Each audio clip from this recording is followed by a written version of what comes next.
kita semua dan Om Swastiastu. Halo, bagaimana kabar kalian semua? Semoga kalian semua dalam keadaan sehat ya. Baiklah, pada video kali ini kami dari kelompok A akan membahas materi populasi dan penanggulangannya yang menjadi bagian dari materi isu-isu atau masalah global dalam lingkungan hidup sebagai tugas mata kuliah perspektif global dengan dosen pengampu Ibu Mulyati Mursak, SPD MPD. Oke, langsung saja kita menyimak materi yang akan kami jelaskan. Diharapkan kalian tetap fokus untuk memperhatikan materi yang akan kami jelaskan ya. Selamat menyaksikan. 1. Pengertian polusi.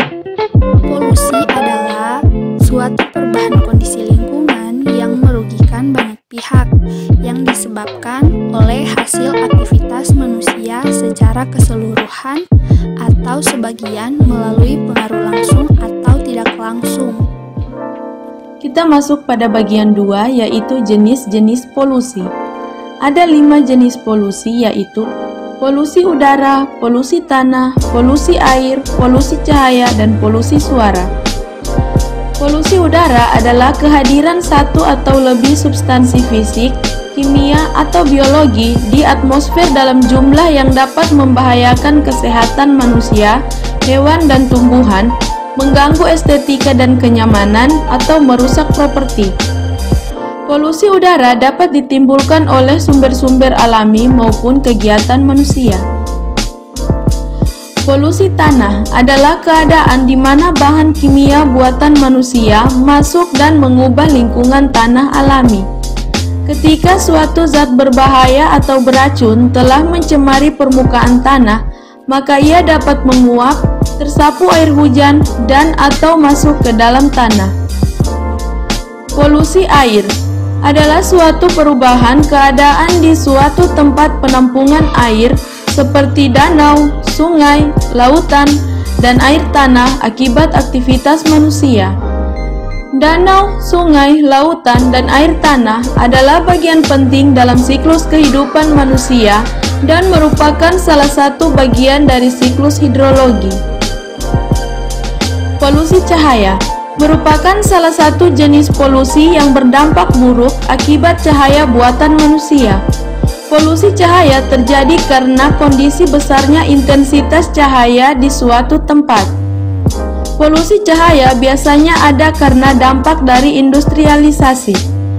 Polusi cahaya berasal dari pencahayaan interior dan eksterior bangunan, properti komersial, papan iklan, lampu jalan, kantor, dan stadion, juga pabrik.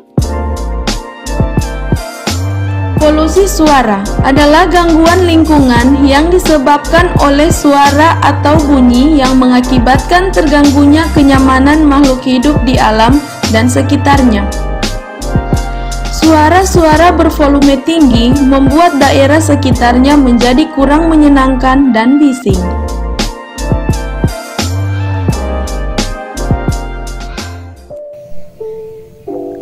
Selanjutnya kita masuk pada pembahasan penyebab polusi. Kita tahu bahwa banyak hal yang dapat menyebabkan terjadinya polusi. Salah satunya faktor penyebab polusi udara adalah sekitar 70% berasal dari hasil proses pembakaran bahan bakar fosil yang belum sempurna, yang dihasilkan melalui kendaraan, pembangkit listrik, dan mesin-mesin pabrik. Zat-zat yang dihasilkan antara lain karbon monoksida, karbon dioksida, dan nitrogen oksida. Selain itu, faktor manusia juga dapat menjadi penyebab polusi. Berikut kegiatan manusia yang dapat menimbulkan polutan. Yang pertama, pembakaran. Misalnya pembakaran sampah, pembakaran hutan, kegiatan industri, dan kendaraan bermotor. Polutan yang dapat dihasilkan dari pembakaran yaitu debu, gas karbon monoksida, gas nitrogen oksida, dan asap. Yang kedua, proses peleburan. Proses peleburan ini dapat menghasilkan polutan yang berupa debu, uap dan gas. Yang ketiga, pertambangan dan penggalian. Pertambangan dan penggalian dapat menghasilkan polutan yang berupa debu. Yang keempat, pembuangan limbah. Jenis pembuangan limbah bisa berupa limbah rumah tangga atau domestik ataupun limbah industri. Polutan yang dihasilkan dari pembuangan limbah adalah gas H2S, di mana gas H2S ini mengandung bau yang busuk. Yang kelima, proses pembangunan. Pada proses pembangunan, misalnya pembangunan gedung-gedung, pembangunan jalan, dan pembangunan yang lainnya, polutan yang dihasilkan yaitu debu dan asap. Dan yang keenam atau yang terakhir yaitu proses percobaan nuklir. Pada proses percobaan nuklir itu menghasilkan polutan yang berupa debu dan gas radioaktif. Pencegahan dan penanggulangan. Pencegahan adalah langkah yang dilakukan untuk meminimalisasi terjadinya kesalahan. Pencegahan terjadinya polusi dapat dilakukan dengan tidak membuang bahan-bahan atau limbah energi langsung ke laut atau sungai yang berasal dari kegiatan manusia yang dapat menyebabkan tercemarnya suatu perairan atau sumber air sehingga keseimbangan lingkungan tidak terganggu dan tidak membahayakan kehidupan mikroorganisme. Berbeda dengan pencegahan yang dilakukan pada kegiatan sebelum kejadian, penanggulangan dilakukan setelah terjadi kesalahan.